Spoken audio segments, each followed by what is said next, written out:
Please join me in welcoming to the stage Farnaz Wallace.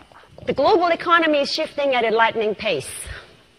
The revolutions we're seeing around the world, ladies and gentlemen, they're not all about economic shifts. They're also about cultural shifts, especially in leadership. I break these cultural shifts down into three major macro trends.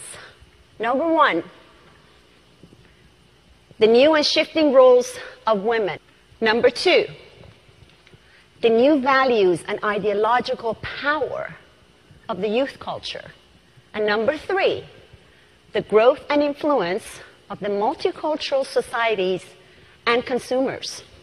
I believe there is clearly a hole in defining the economic and business imperatives of embracing all three. 51.5% of the world population are women, close to 50% of the workforce are women, and am I the only one who's still scratching the head going, why do we use the term working women?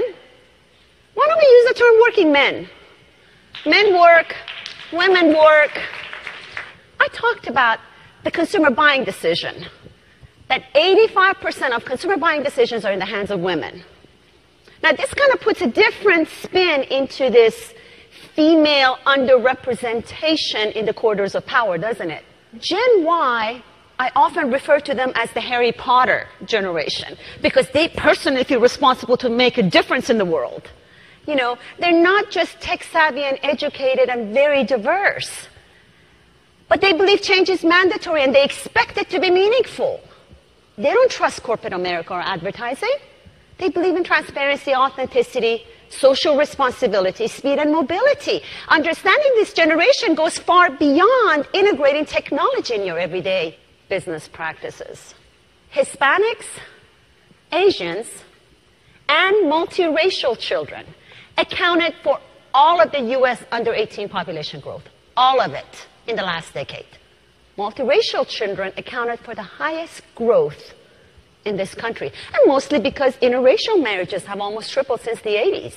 But that's most telling about the future of this nation, not just culturally, but socially, politically, and economically.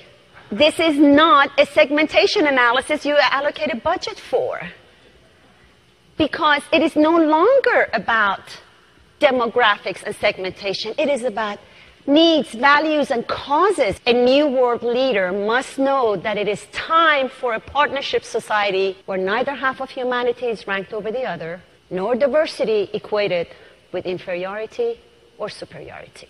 Thank you very much.